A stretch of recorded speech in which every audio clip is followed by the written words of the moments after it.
Hadirin hadirat yang berbahagia, dalam Islam setiap musibah telah digariskan oleh Allah Subhanahu wa taala. Allah lah yang membuat manusia tertawa dan menangis dengan setiap keputusannya. Huwa adhaka wa abka. Perlu kiranya kita membuka Al-Quranul Karim dan merenungkan apa kandungan makna yang terdapat dalam surat Al-Hadid ayat 22-23. Allah Subhanahu wa taala berfirman, A'udzu billahi minasy syaithanir rajim. Ma asaba min musibatin fil ardi wala fi anfusikum illa fi kitabim min qabli an nabra'aha. Inna dzalika 'ala Allahi yasir. Likai la ta'sau 'ala ma fatakum wa la tafrahu bima atakum. Wallahu la yuhibbu kulla mukhtalin fakhur. Tiada suatu bencana pun yang menimpa di bumi dan tidak pula pada dirimu sendiri, melainkan telah tertulis dalam kitab Lauhul Mahfuz sebelum kami menciptakannya. Sesungguhnya yang demikian itu adalah mudah bagi Allah Subhanahu wa taala. Kami jelaskan yang demikian itu supaya kamu jangan berduka cita terhadap apa yang luput dari kamu, dan supaya kamu jangan terlalu gembira terhadap apa yang diberikannya kepadamu. Dan Allah tidak menyukai setiap orang yang sombong lagi membanggakan diri. Poin penting dalam dua ayat di atas yang bisa kita ambil yaitu, yang pertama, bahwa setiap bencana ataupun musibah telah digariskan oleh Allah Subhanahu wa taala dalam Lauhul Mahfuz. Yang kedua, orang yang tertimpa musibah tidak perlu terlalu kecewa dan berputus asa. Sebaliknya, orang yang sedang diberikan banyak kenikmatan tidak perlu terlalu hanyut di dalam kesenangannya. Dan Allah tidak menyukai orang-orang yang menyombongkan diri. Menurut Imam At-Tabari dalam tafsir Jami' Al-Bayan menjelaskan bahwa yang dimaksud dengan firman Allah Subhanahu wa taala surat Al-Hadid ayat 22 yaitu bahwa setiap musibah yang menimpa umat manusia di bumi seperti kekeringan, paceklik atau gagal panen dan semua bentuk musibah yang menimpa ini adalah takdir yang telah ditetapkan oleh Allah Subhanahu wa taala sebelum manusia diciptakan.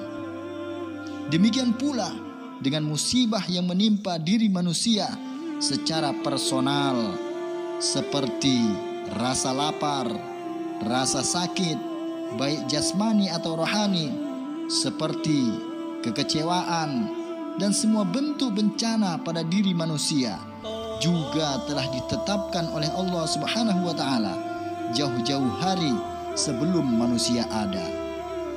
Pernyataan Imam At-Tabari ini didasarkan kepada riwayat yang bersumber dari sahabat Ibnu Abbas radhiyallahu anhu, Qatadah, Mansur bin Abdurrahman dan banyak lagi ulama-ulama yang lainnya. Adapun ayat yang ke-23 dalam surat Al-Hadid memiliki makna bahwa setiap musibah yang menimpa manusia memang membuat mereka terpuruk, kekecewaan dan bahkan depresi. Allah Subhanahu wa taala melalui ayat ini berusaha untuk menenangkan manusia agar tidak terlampau hanyut di dalam kesedihannya, kegundahannya dan kekecewaannya. Sebab semua yang dilewati oleh manusia hanyalah sebatas persoalan duniawi. Rasa sakit yang dirasakan tidak akan terbanyak dengan keterpurukan yang terlampau dalam. Sebaliknya, orang yang merasa dirinya dimenangkan oleh Allah Subhanahu wa taala tidak perlu berlebihan dalam membanggakan diri, sebab Allah tidak menyenangi orang yang sombong dan angkuh.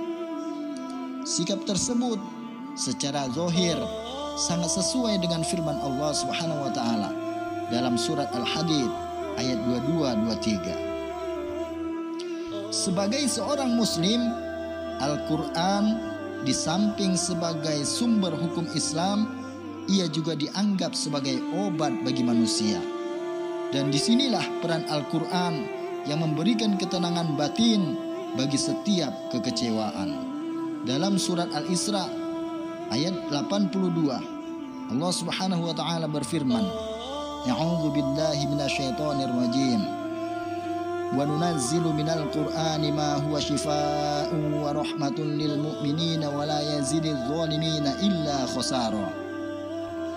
Dan kami turunkan dari Al-Quran suatu yang menjadi penawar, suatu yang menjadi obat dan rahmat bagi orang-orang yang beriman. Dan Al-Quran itu tidaklah menambah kepada orang-orang yang zalim selain kerugian. Hadirin yang dimuliakan Allah Subhanahu wa taala, kalaulah seseorang itu mengalami kemenangan, maka menang tidak terlalu berbangga diri. Dan juga kalaulah seseorang itu mengalami kekalahan, kalah tidak terlalu bersedih hati dan berputus asa. Ketika kita berkontestasi, pasti ada yang menang dan ada juga yang kalah. Yang menang tidak terlalu berbangga diri, dan yang kalah tidak terlalu bersedih dan berputus asa.